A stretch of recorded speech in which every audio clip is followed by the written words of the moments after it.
de nuestro Señor Jesucristo. Les voy a pedir que se pongan de pie.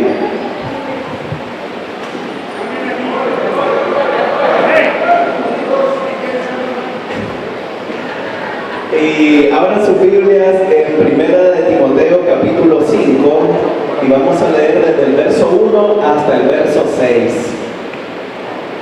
Ese personaje, Mario Bergoglio, conocido como Francisco I, está jugando un papel central en los eventos del tiempo del fin. Leí una noticia de que se dirige pronto, creo que en el mes de abril, se dirige hacia Egipto y se está echando en la bolsa a grandes líderes evangélicos que están metidos en el movimiento de la prosperidad, en el movimiento ecuménico y en el movimiento de los nuevos apóstoles y profetas. La Biblia nos habla del establecimiento de una religión única mundial, pero es una religión que conducirá a todos sus adeptos hacia el lago de fuego.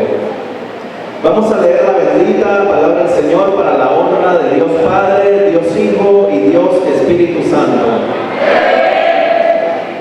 Pero acerca de los tiempos y de las ocasiones, no tenéis necesidad, hermanos, de que yo os escriba, porque vosotros sabéis perfectamente que el día del Señor vendrá así como ladrón en la noche, que cuando digan paz y seguridad, entonces vendrá sobre ellos destrucción repentina, como los dolores a la mujer encinta, y no escaparán. Mas vosotros, hermanos, no estáis en tinieblas para que aquel día os sorprenda como ladrón, porque todos vosotros sois hijos de luz e hijos del día, no somos de la noche ni de las tinieblas. Por tanto, no durmamos como los demás, sino velemos y seamos sobrios. Oremos. Padre, hemos leído tu bendita palabra. Venimos aquí pidiéndote que por medio de tu Espíritu Santo seas tú ayudándonos a comprender las verdades que tú quieres revelar en esta hora a nuestras vidas. Tu palabra es el faro que alumbra nuestro camino y en medio de la oscuridad de este mundo es la que nos guía, Señor, ya que solamente somos peregrinos y extranjeros. Ayúdanos, Padre, a ponerlas por obra y ayúdanos a estar con nuestras lámparas encendidas, atentos al pronto regreso de tu amado Hijo Jesús. En el nombre de tu amado Hijo te lo pedimos. Amén y amén. Pueden sentarse, amados hermanos. Cuando se menciona este pasaje de 1 Tesalonicenses, recordemos que en esta carta a la iglesia de Tesalónica, Pablo en el capítulo 4 le hace la revelación acerca del arrebatamiento de la iglesia, que en el original en griego es la palabra arpazo, y el significado de esta palabra es el de un rescate, como de alguien que saca a una persona que está atrapada en un incendio. Y si ustedes siguen leyendo el pasaje que leímos y leen hasta el verso 9, se darán cuenta que Pablo le dice a los creyentes de Tesalónica que Dios no nos ha puesto para ira. Y esta palabra ira que usa Pablo en este pasaje se refiere a la tribulación o gran tribulación. Es decir, la Biblia, a través de la doctrina de la inminencia, la doctrina que enseña que Jesús puede regresar en cualquier momento, nos muestra que el tiempo en el cual el arrebatamiento de la iglesia va a ocurrir es antes de que la tribulación comience.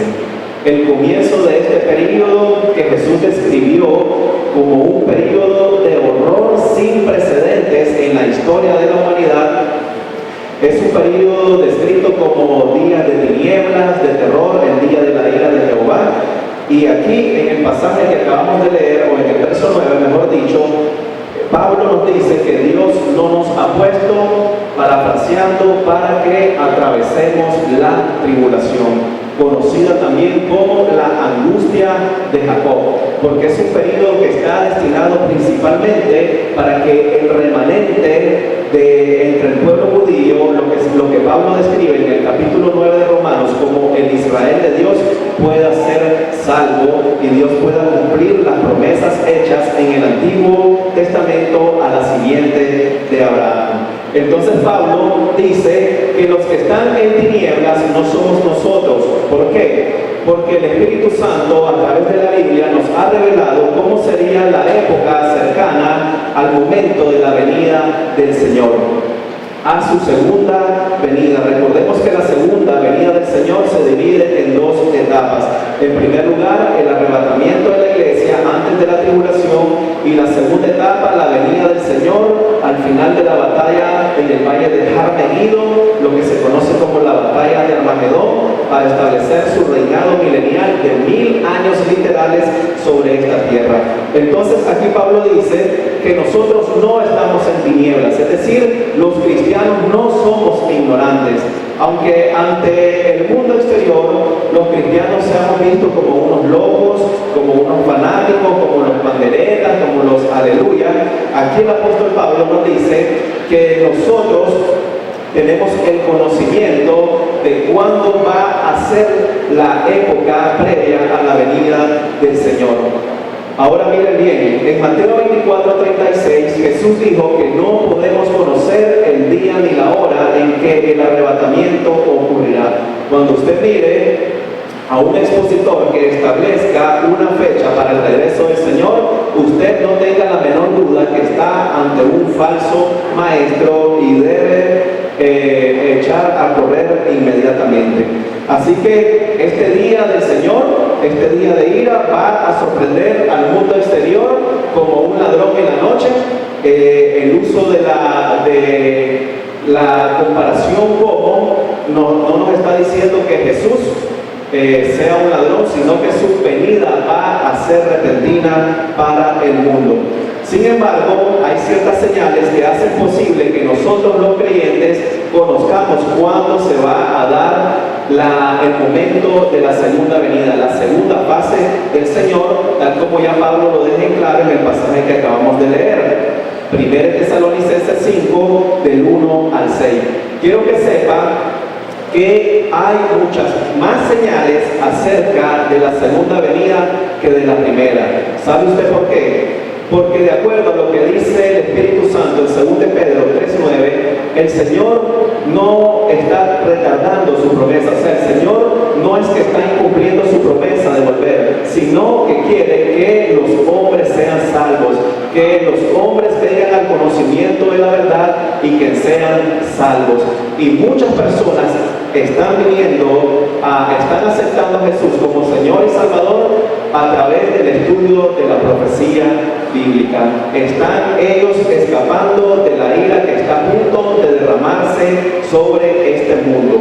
Ahora, los que estamos atentos al estudio de las señales proféticas, déjenme decirles que esta labor se hace cada día más difícil por la gran acumulación y flujo de información que está habiendo en esta era tecnológica tan avanzada. Por lo menos hoy me acosté casi a la 1 de la mañana tratando de, entre todos los videos que hay de los desastres de la naturaleza, Israel, la sociedad, lo que está pasando en Estados Unidos, la guerra en Siria, llegué hasta casi la 1 de la mañana tratando de condensar la información que podíamos presentar. Todavía traíamos 18 videos y le tuve que decir al hermano Esdras, tengo que buscar otros videos que tengo que eliminar para que alcancen en esta media hora, pero lo que nos facilita el trabajo a los que estamos siguiendo estas señales es clasificarlas en 6 categorías.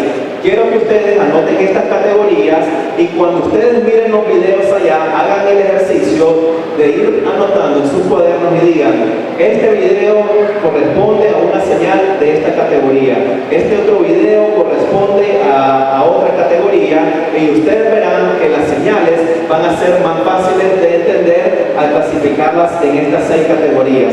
La primera son las señales de la naturaleza: terremotos, hambrunas, peste, enfermedades, etc. Sociedad. La número 2 son las señales de la sociedad: el aumento de la inmoralidad, la violencia, el aborto, los homicidios, etc. La número 3 son las señales espirituales, y aquí en esta categoría hay señales positivas y señales negativas.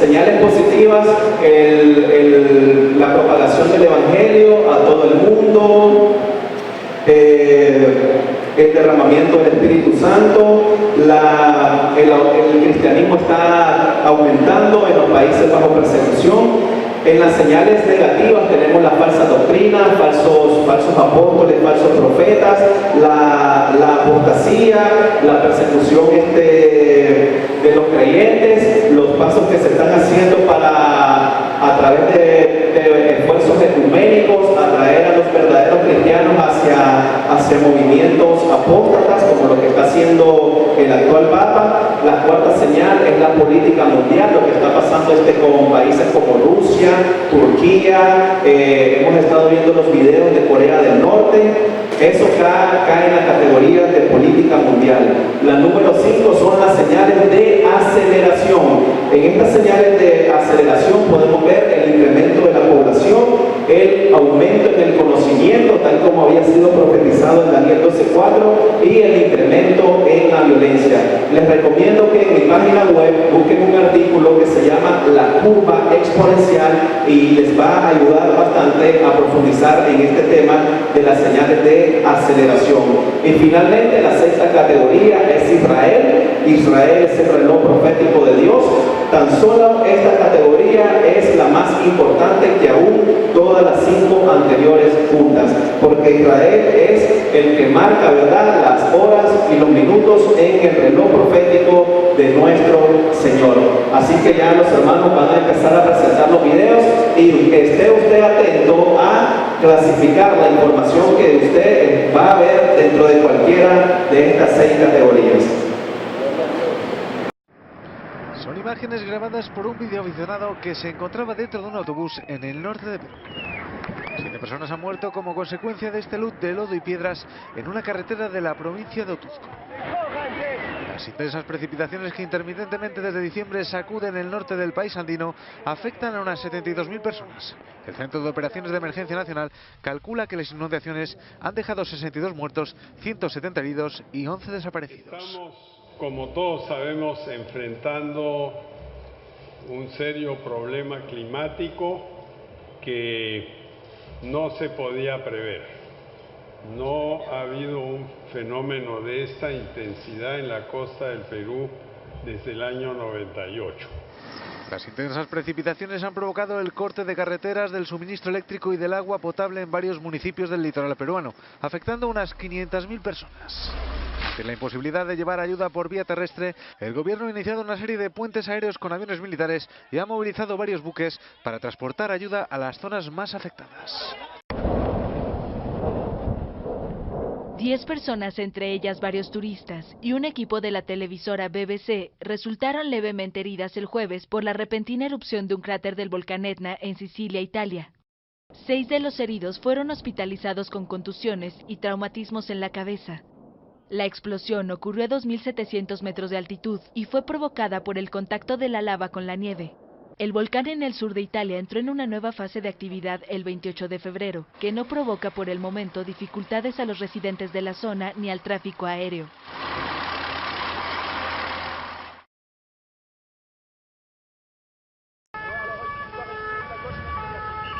Al menos 8 personas resultaron con heridas leves, 3 por balines de plomo, el jueves en un tiroteo en un instituto de la ciudad de Gas, al sur de Francia. El objetivo era el director de la secundaria. Las 3 personas heridas por balines fueron hospitalizadas, mientras que las otras 5 tienen heridas sin gravedad provocadas por un movimiento de pánico. Así lo indicó el Ministerio del Interior. Una fuente judicial afirmó que un alumno de 17 años, armado de un fusil, 2 armas cortas y 2 granadas, fue detenido tras el incidente. Aún no está claro si actuó con otra persona. Las autoridades cerraron todos los centros escolares de la localidad, aunque aclararon que no hay ninguna hipótesis que apunte a un ataque terrorista.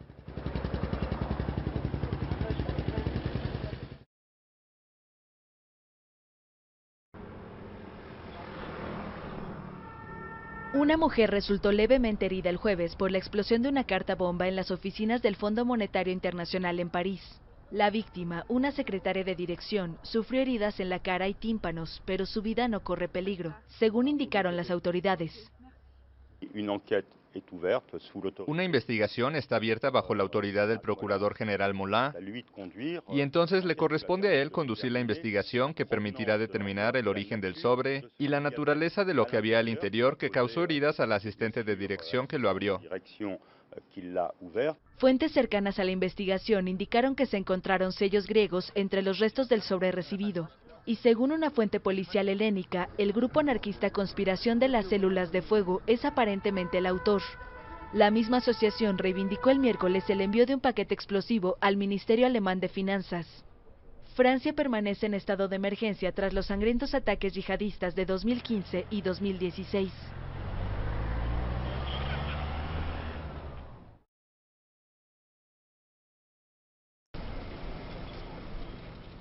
Las fuerzas de seguridad abatieron el sábado a un hombre que intentó apoderarse del arma de un militar en el aeropuerto de Orly, al sur de París.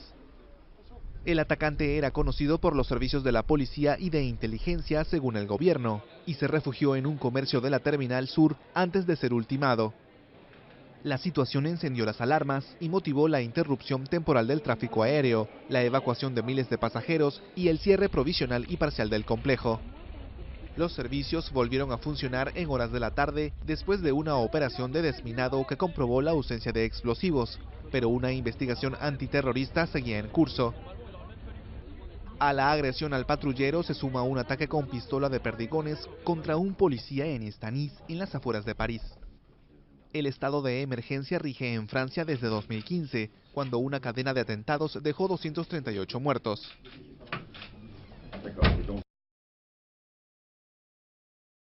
Ahí espero que ustedes hayan podido clasificar esas noticias, por lo menos el de la erupción del volcán y las inundaciones en Perú son señales de la naturaleza. Tenemos los ataques terroristas que continúan en Francia. Ya les he venido diciendo que lo que Europa está viviendo ahorita es apenas el comienzo de lo que viene sobre ese continente. Recordemos que desde hace mucho tiempo este continente está sumergido en lo que es el hedonismo, donde ya los europeos han sacado a Dios de la vida pública, lo mismo que estaba procurando hacer Barack Obama durante sus 8 años de gobierno al frente de la nación más poderosa del mundo. Estaba sorprendido más temprano mi hermano Francis cuando le estaba comentando lo del atentado. Hoy en la mañana ya leí de que se había confirmado de que era un terrorista musulmán y que había dicho que estaba dispuesto a morir por la causa de Alá, el falso Dios Luna. Así debemos estar nosotros también dispuestos, amén, a entregar nuestra vida al servicio y fidelidad del Dios verdadero, no a favor del odio, sino a favor del amor. Se cumplen 25 años del atentado que destruyó la Embajada de Israel en Argentina. Familiares de las víctimas se reunieron el viernes en un acto en la plazoleta de homenaje donde funcionaba la legación en Buenos Aires. Pedimos y seguiremos pidiendo a los gobiernos ante todas las sedes y estrados descubrir y enjuiciar a los responsables intelectuales y materiales de la masacre. El atentado con un coche bomba dejó 29 muertos y 200 heridos. La causa quedó en manos de la Corte Suprema de Justicia por tratarse de un episodio internacional, pero en 2006 fue declarada imprescriptible. Debajo de las ruinas, detrás de las manchas de sangre, hay una dirección clara. Esa dirección la tuvimos clara desde el primer momento. Irán era quien estaba detrás del criminal atentado. Irán lo propulsó, Irán lo planificó. Irán, mediante su brazo ejecutor, Hezbollah, fue quien lo perpetró. Los iraníes se niegan a ser interrogados y rechazan la imputación. La vicepresidenta Gabriela Michetti anunció que los legisladores pusieron fin al secreto que regía sobre los documentos producidos por una comisión bicameral de seguimiento a los atentados.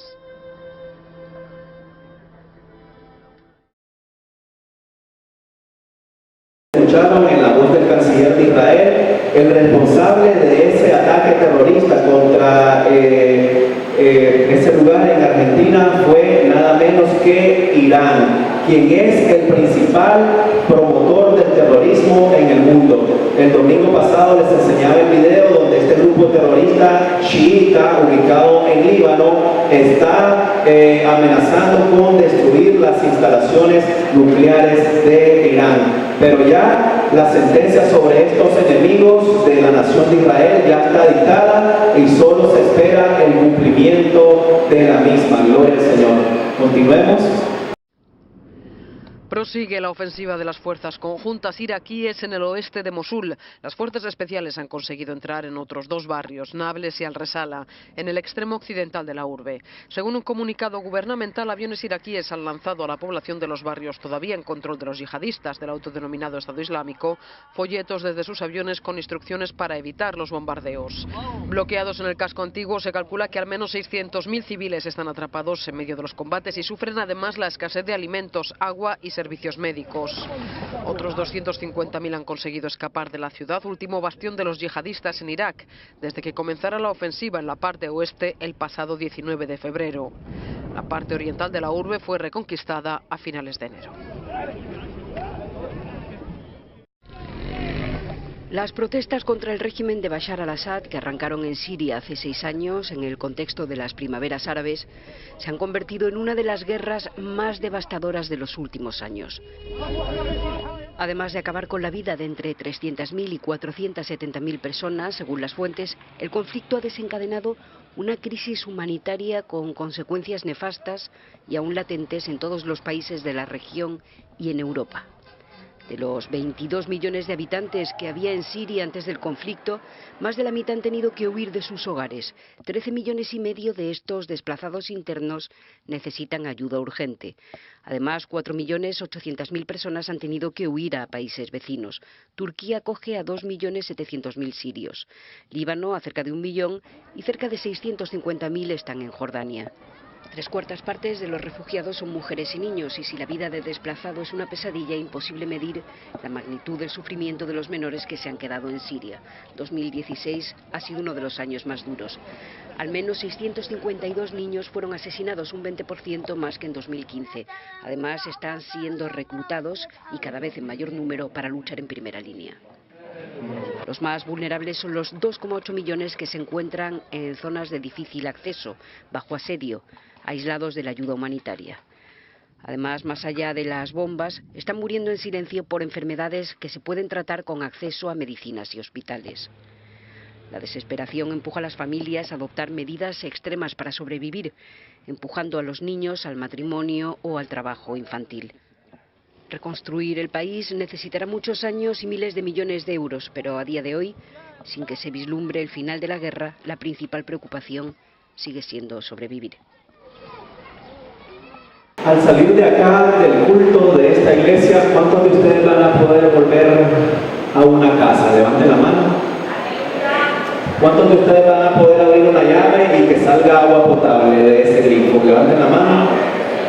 ¿Cuántos de ustedes van a poder volver a sus casas y comer con su familia un plato de comida caliente o irse a un lugar a comer? ¿Cuántos de ustedes cuando llegue la noche van a poder acostar a sus hijos en una cama bien abrigaditos, con un abanico, algunos quizás con aire acondicionado, y nosotros mismos? ¿Cuántos de nosotros vamos a poder levantarnos mañana, si Dios nos presta vida, e ir a nuestros centros de labores para agarrarnos el sustento? La pregunta que yo les hago es, ¿estamos contando nuestras bendiciones? ¿Estamos siendo realmente agradecidos con el Señor por lo que tenemos? Sigamos. Dimite la máxima responsable de una comisión de la ONU que publicó un informe acusando a Israel de imponer el apartheid contra los palestinos. El texto de la Comisión Económica y Social para Asia Occidental, que dirigía la jordana Rima Khalaf, concluía que hay pruebas que muestran que, más allá de toda duda razonable, Israel es culpable de políticas y prácticas que constituyen el crimen de apartheid, tal y como está definido jurídicamente en instrumentos legales internacionales.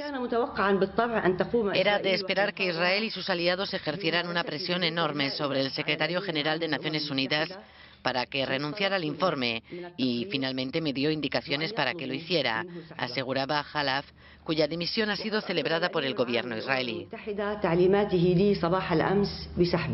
Aunque el secretario general de la ONU, Antonio Guterres, ya se había desvinculado del contenido del informe asegurando que no refleja su opinión, su portavoz ha explicado que el texto ha sido retirado porque se publicó sin consultarlo antes con la Secretaría General de Naciones Unidas. No es una cuestión de presiones, se trata de que el secretario general tiene la autoridad para administrar la organización para que sea eficaz y pueda cumplir con sus objetivos. Estableciendo un paralelismo con la segregación racial aplicada en el pasado en Sudáfrica, el informe, duramente criticado también por Estados Unidos, principal aliado de Israel, denunciaba que los palestinos están sometidos a una fragmentación estratégica que permite a Israel imponer una dominación racial.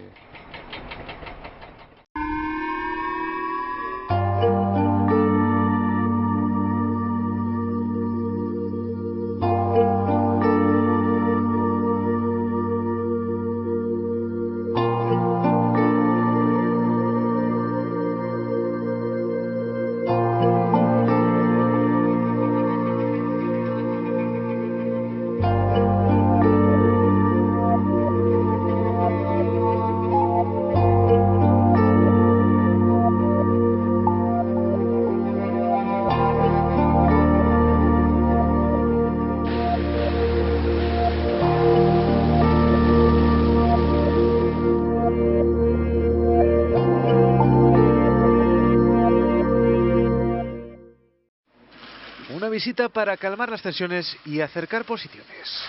Así está siendo el viaje del secretario de Estado estadounidense a China. Tras declarar ayer en Seúl que la administración Trump no descarta ninguna opción para frenar el programa nuclear norcoreano, Rex Tillerson ha anunciado que Estados Unidos trabajará con China para enfriar la situación en la zona. Nos hemos comprometido a hacer todo lo que podamos para prevenir el estallido de cualquier tipo de conflicto. Y vemos que podemos dar una serie de pasos para ello. Trabajaremos juntos para ver si podemos conseguir que el gobierno norcoreano opte por un camino diferente, que corrijan su rumbo y se alejen del desarrollo de armas nucleares.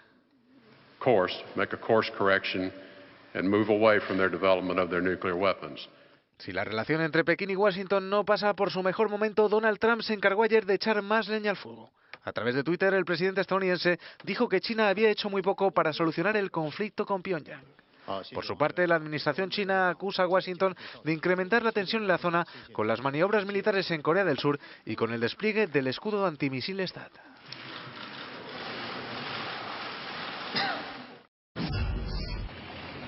Desde Corea del Norte anuncian el éxito en la prueba de un nuevo motor para cohetes. El aparato se sumaría a la carrera por el desarrollo de un programa espacial nacional. Con ello se persigue poder transportar hacia la órbita los satélites de clase mundial y explorar el espacio, según indicó el líder norcoreano Kim Jong-un, citado por la agencia central de noticias. Además advirtió de que pronto todo el mundo entendería la escala de lo que a su juicio representa una gran victoria. Según los medios, el mandatario norcoreano presenció en persona las pruebas.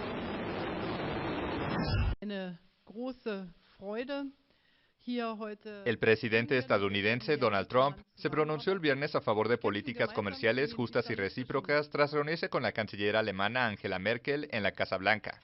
Ante una pregunta dirigida a Merkel sobre los efectos de las políticas aislacionistas de Washington, Trump intervino para negar esa versión. Estados Unidos ha sido tratado muy injustamente por muchos países en varios años, y eso va a terminar. Pero no soy un aislacionista, creo en un mercado libre, pero también en un mercado justo. Merkel estuvo de acuerdo en negociar alianzas equitativas para ambas partes. Creo que es justo. Ese es el objetivo de cerrar acuerdos, que ambas partes ganen. Y ese es el tipo de espíritu que debería guiarnos en cualquier negociación entre Estados Unidos y la Unión Europea. Espero que podamos retomar los acuerdos que empezamos. El mandatario estadounidense reiteró su apoyo a la OTAN, pero pidió que los países miembros paguen su parte por los costos de la defensa. Trump consideró que la inmigración es un privilegio y no un derecho, una visión que contrasta con la de Merkel, quien en 2015 autorizó la entrada de miles de refugiados a Alemania. El tenso ambiente quedó evidenciado cuando ambos líderes posaban para los fotógrafos en la oficina oval y el magnate evitó estrechar la mano de Merkel.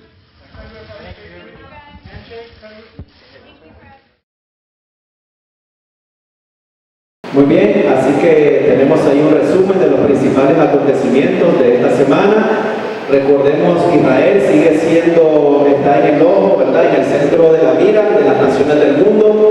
Gracias a Dios que el presidente de Estados Unidos nombró a una mujer muy valiente, a la exgobernadora Nikki Haley. Ya ustedes la han visto en acción. Los japoneses están preparándose para un ataque con misiles por parte de Corea del Norte. Es un demente, es un dictador, el presidente de Corea del Norte, Kim Jong-un, está haciendo pruebas con misiles nucleares y le está proporcionando la tecnología a Irán. También recordemos que esta mujer, Angela Merkel, canciller de Alemania, es una globalista, miembro de la élite mundial. Recordemos que hace unos meses les enseñé que ella fue una de las principales líderes europeas que estuvo en la inauguración del túnel de base San Gotardo, donde se llevó a cabo una ceremonia satánica para inaugurar ese túnel. Y la política de inmigración de Angela Merkel tiene a Alemania